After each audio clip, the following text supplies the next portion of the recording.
बातमी तुमच्या आमच्या अत्यंत महत्त्वाची असणारी। आपण बाजारात गेलो की बिनदिक्कतपणे 500च्या नोटांचा व्यवहार करतो।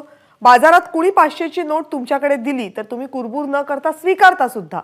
पण आता मात्र जर 500ची नोट तुम्ही घेणार असाल तर डोळ्यात तेल घालून ती तपासा।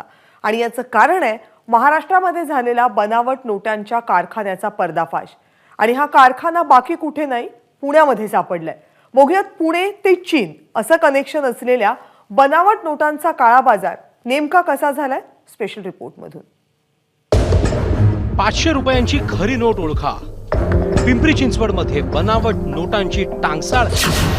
500 रुपयांची ही खरी नोट, 500 रुपयांची ही खोटी नोट।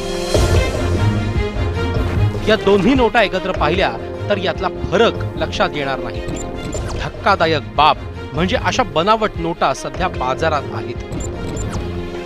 गेल्या काही दिवसांपासून सुरू असलेला हा गैरप्रकार पिंपरी चिंचवड पोलिसांनी उजेडात आणलाय।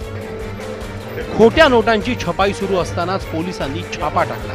इथे ही छपाई कशी सुरू होती ते पहा। ही खरी नोट बघतोय आपण आणि हा साचा या मशीनवरती तयार आहे, ज्याच्यावरती सगळं डिटेलिंग या ठिकाणी आपण बघतोय। जसं या नोटेवरती आहे अगदी तसा सगळा डिटेलिंग या नोटवरती आहे। या साच्या आधारे ही सगळी छपाई होत होती। इथं हा पेपर जो आहे तो असायचा आणि हुबेहूब असाच पेपर सुद्धा त्यांनी या ठिकाणी खरेदी केला होता।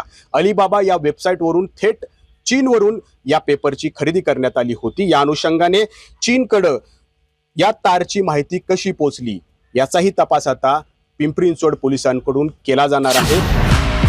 25 लाखांच्या बनावट नोटा बाजारात आणण्यासाठी तयार होत्या। 40,000 1 लाखांच्या बनावट नोटा दिल्या जात होत्या। पुण्यातल्या एकाने तर 1 लाखांच्या बदल्यात 3 लाख रुपये मिळवले होते। संतोष सावंत हा एक नामक आहे, त्याचं नाव आहे संतोष सावंत। तर तो म्हणे 1 लाख रुपये मला दे म्हणे, 1 लाखाचे मी 3 लाख रुपये देतो। मला त्या अपेक्षानं वाटलं बाबा देईल म्हणून, तर मला त्यानं फक्त ह्या 2 नोटा दिल्या आणि 2 ह्या नोटा दिल्यानंतर मला रूमवर जा म्हणला।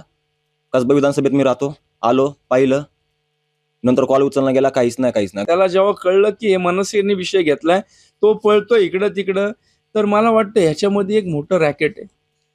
तर माझी पोलीस प्रशासनाला एवढीच विनंती आहे की बाबा हे काय चाललंय महाराष्ट्रामध्ये। जर अशा विद्यार्थ्यांकडनं जर लोक फसवणूक करत असतील, आता हा एकटा समोर आला, आज मनसेकडे आला म्हणून हा विषय बाहेर पडला, पण अशा कितीतरी लोकांची फसवणूक होत असेल तर याचा पोलिसांनी तपास करावा, गृहमंत्र्यांनी याच्यामध्ये लक्ष घालावं आणि काय तो योग्य तो विषयाचा छडा लावा एवढी। अलीबाबा या वेबसाईटवर थेट चीनमधून नोटांच्या पेपरची खरेदी झाली। पुण्यातल्या आप्पा बळवंत चौकातून छपाईचं मशीन खरेदी करण्यात आलं। विशेष म्हणजे खऱ्या नोटेची ओळख असलेली तारही जुन्या नोटेत आढळल्याने खळबळ माजली। चीनकडे या तारेची माहिती पोहोचलीच कशी याचा शोध घेतला जातोय। 500 रुपयांच्या बनावट नोटा बाजारात आल्याचा पुरावाच एबीपी माझाने दिलाय। अशा नकली नोटा बाजारात किती आहेत, या टोळीच्या मुळाशी कोण आहे हे शोधण्याचं मोठं आव्हान आता पोलिसांसमोर आहे। नजीम मुल्ला, एबीपी माझा, पिंपरी चिंचवड। एबीपी माझा, उघडा डोळे बघा नीट।